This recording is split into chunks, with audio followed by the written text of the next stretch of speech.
Il y a un calme qui fait trembler les puissants, un silence lourd, chargé d'une promesse invisible. Quand tu te tais, quand tu disparais sans bruit, ce n'est jamais le vide que les autres voient. C'est un mystère qui les effraie. Ils sentent sans comprendre que quelque chose d'immense se prépare, que dans ce calme apparent, une force invisible grandit. Comme le vent, tu es là sans que l'on puisse te saisir. Et c'est justement cette absence qui fait naître la peur. Car dans un monde obsédé par le contrôle, le calme est une rébellion. Le calme est une arme. Le calme est la voix des élus qui se préparent à changer le monde.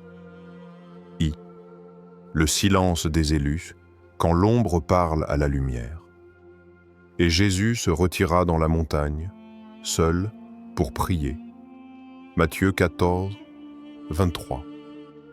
Il y a un type de silence que le monde ne connaît pas. Un silence qui n'est pas absence, mais profondeur.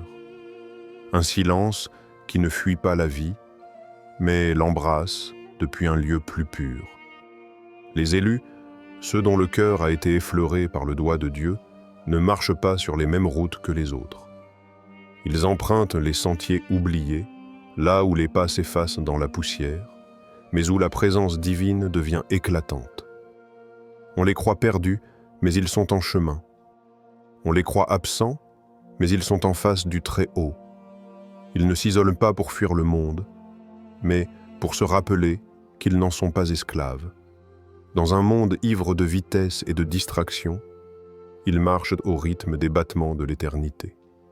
Leur silence est un chant que seuls les cœurs éveillés peuvent entendre. Leur absence n'est pas une rupture, mais une plongée. Car parfois, il faut quitter le tumulte pour entendre le murmure. Et dans ce murmure, il y a la voix de celui qui crée et recrée toutes choses.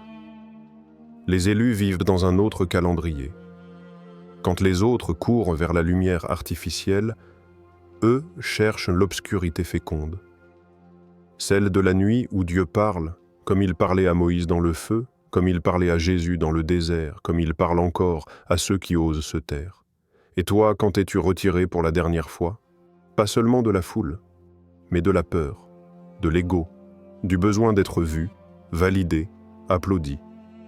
Le silence des élus est un cri doux lancé vers le ciel. C'est là, dans cette solitude choisie, que l'homme devient espace. Un espace pour Dieu. Il y avait dans un village reculé un homme que tout le monde appelait le silencieux. Il ne prêchait pas, il ne disputait pas.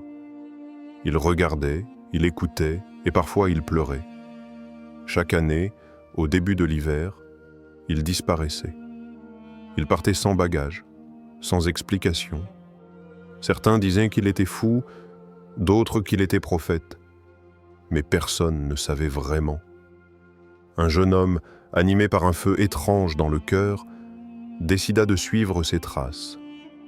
Il marcha à travers forêts et vallées, guidé par une intuition plus forte que la peur. Il le trouva enfin, assis, face à l'horizon, là où le ciel caresse la terre. L'homme tourna les yeux vers lui et dit « Je ne suis pas loin, je suis profond ». Et dans ces mots, le jeune sentit un vertige. Comme si tout ce qu'il avait cherché dans les livres, il venait de l'entendre en une phrase. Puis, avant de replonger dans le silence, l'homme ajouta « Tu veux entendre Dieu, mais tu vis dans le bruit. Tu veux voir sa lumière, mais tu refuses d'éteindre les néons du monde. » Et alors, le jeune comprit. Ce n'est pas l'éloignement géographique qui rend saint. C'est le choix d'habiter un autre silence. Celui qui guérit, celui qui révèle. Ferme les yeux, juste un instant. Respire. Souviens-toi d'un moment où tu étais seul, vraiment seul, pas parce que le monde t'avait oublié, mais parce que ton âme te réclamait. Souviens-toi. As-tu déjà senti cette paix étrange qui ne vient pas de l'extérieur? Ce frisson qui traverse l'âme quand tout s'arrête et que tu deviens espace pour l'éternel? Et si c'était là que Dieu t'avait parlé? mais que tu étais trop distrait pour écouter. Les élus sont imprévisibles, non pas parce qu'ils cherchent à l'être, mais parce qu'ils vivent selon un appel que le monde n'entend pas. Ils obéissent à une fréquence céleste, une vibration divine. Ils se lèvent quand d'autres dorment. Ils veillent quand le monde s'éteint. Ils savent que la gloire véritable ne se mesure pas en followers, mais en fidélité. Regarde le Christ. Il guérissait, puis il se retirait. Il parlait, puis il se taisait. Il apparaissait, puis il disparaissait dans la prière. Toujours entre deux mondes, toujours suspendu entre ciel et terre. Et toi, peut-être que ta disparition n'est pas une faiblesse, mais un appel. Peut-être que ton retrait n'est pas une chute, mais une ascension. Ce que tu vis dans le silence, personne ne le voit. Mais le ciel l'entend. Tu n'es pas perdu. Tu es en train d'être reconfiguré. Et quand tu reviendras, tu ne seras plus le même. Mais toi, quand tu pries, entre dans ta chambre, ferme ta porte, et prie ton Père qui est là dans le lieu secret. Matthieu 6, 6. Car c'est là, dans le lieu secret, que l'élu reçoit sa mission. Et quand il revient dans le monde, ce n'est pas pour être vu.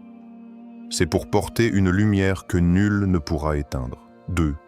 Leur peur de ton prochain mouvement. Quand tu es calme, ils tremblent.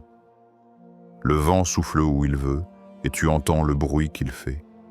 Mais tu ne sais pas d'où il vient, ni où il va. Il en est ainsi de tout homme qui est né de l'esprit. Jean 3, 8. Il y a une inquiétude étrange qui s'installe quand quelqu'un comme toi devient silencieux.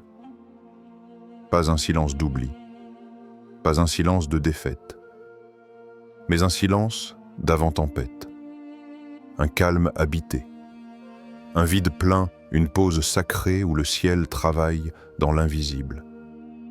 Ils regardent ton absence et sentent leur propre fragilité. Ils cherchent des signes, des indices, des explications. Mais tu es devenu comme le vent, libre, insaisissable, prophétique. Tu te retires, non pas pour te cacher, mais pour écouter. Et cela, le monde ne le comprend pas, car il a été formé à croire que seul ce qui s'affiche a de la valeur. Mais toi, tu es formé par le silence de Dieu. Tu es formé dans les coulisses célestes. Tu n'apparais pas pour plaire, tu surgis pour déranger. Et c'est ce surgissement, toujours inattendu, toujours habité, qui les fait trembler. Ils veulent que tu expliques ton silence, que tu justifies ton absence.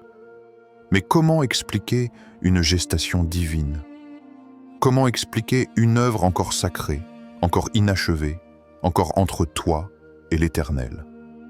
Le monde réclame du contenu, mais toi tu prépares une communion. Et cette communion n'a pas de deadline, elle n'a que des signes. Dans un petit village entouré de montagnes et de silence, vivait une femme. On disait qu'elle ne sortait que pour chercher des pigments naturels. Elle parlait peu, riait seule, et rentrait toujours avant la tombée de la nuit. Les villageois l'avaient nourrie, surnommée la folle des couleurs.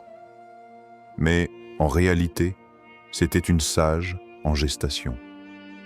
Chaque jour, elle peignait. Mais personne ne voyait rien. Pas un tableau, pas un croquis. Elle peignait dans le secret, comme on prie. Elle peignait comme on saigne, en silence, dans une offrande intérieure. 10 ans passèrent. Puis un jour, elle ouvrit les portes de sa maison. Sur les murs, des toiles, des centaines. Chaque tableau vibrait. Pas par la technique, mais par la présence. C'étaient des morceaux d'âme, des éclats de Dieu sur toile. Les visiteurs pleuraient en silence. Un journaliste lui demanda « Pourquoi avoir attendu si longtemps ?» Elle répondit simplement « Parce que ce que je portais était trop sacré pour l'urgence du monde. Et toi, Que portes-tu dans le secret?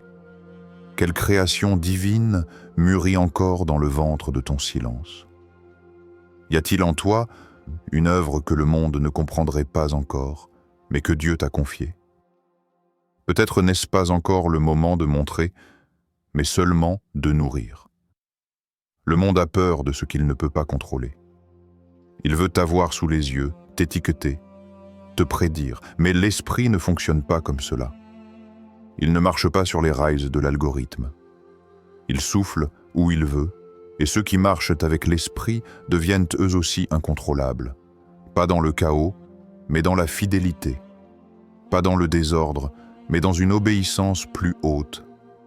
Ils sont étranges aux yeux du monde, parce qu'ils ne réagissent pas, ils répondent.